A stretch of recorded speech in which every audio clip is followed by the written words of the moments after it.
The signals I gave out were more conflicted. "Throw it my way," they said.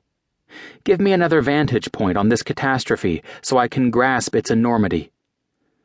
Owen's death is too large to remain a private affair. I want this knowledge and I want this closeness. But do not tell me too much.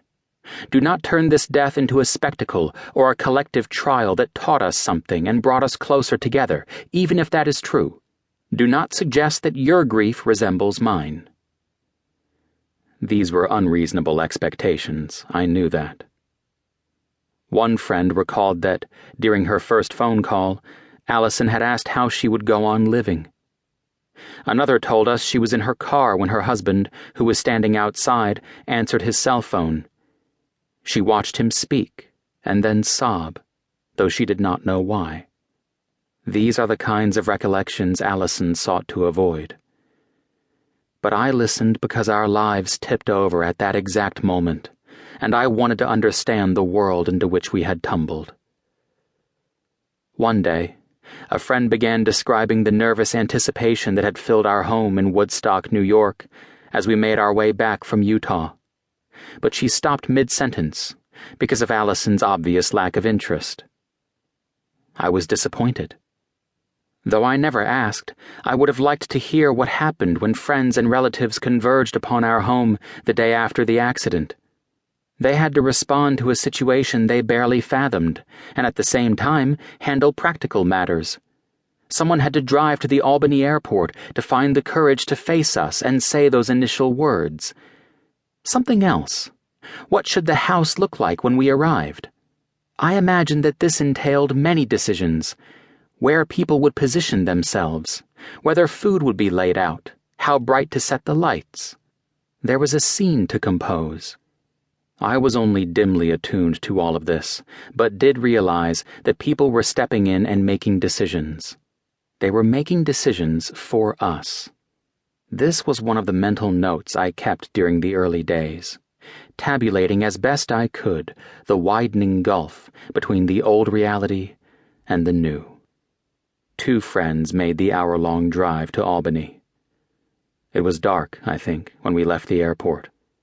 I sat in the back seat, feeling already like a passenger in my own life. I do not think that we discussed anything substantive during the ride, though I could be wrong. A haze surrounds these days, with random moments of clarity etched into my memory. Among these moments, the sight of my mother, the first person whom I saw as we pulled into our garage. She shuffled across the dusty concrete floor with tiny penguin-like steps, ashen-faced, arms half open. Though she moved slowly, I knew that she would reach me, grip me, collapse upon me.